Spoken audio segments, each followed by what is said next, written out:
Dina Egenbeit, eine uigurisch-kasachische Bildmalerin, wurde letztes Jahr in ein Lager deportiert. Kurz darauf wurde sie abseits von der Öffentlichkeit zu 3 Jahren Haft verurteilt.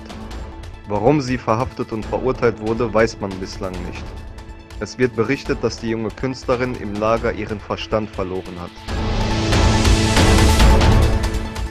In China sind seit der vorübergehenden Festnahme einer Managerin des Huawei-Konzerns in Vancouver 13 Kanadier festgenommen worden. 8 von ihnen wurden später wieder freigelassen, wie ein Sprecher des Außenministeriums mitteilte. Die anderen beiden, Korvik und Spavor, die am 10. Dezember festgenommen wurden, werden weiterhin festgehalten, weil sie die nationale Sicherheit gefährden sollen.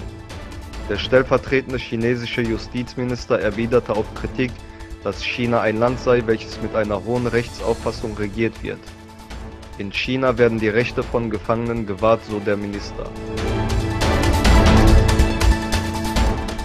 Der chinesische Außenminister Wang Yi sagte, dass China seine Zusammenarbeit mit Afrika auf dem Gebiet der Sicherheit weiter ausbauen möchte.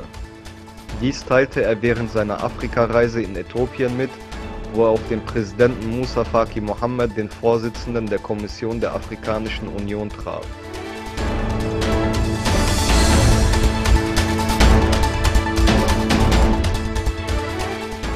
Hunderte deutsche Politiker wie Steinmeier oder Merkel sind Opfer eines Cyberangriffes geworden.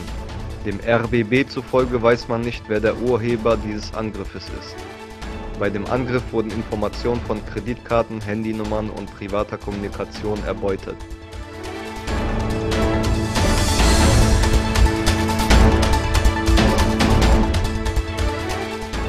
In Thailand wurde eine Tropensturmwarnung herausgegeben, es sollte der schlimmste Sturm in den letzten 30 Jahren werden.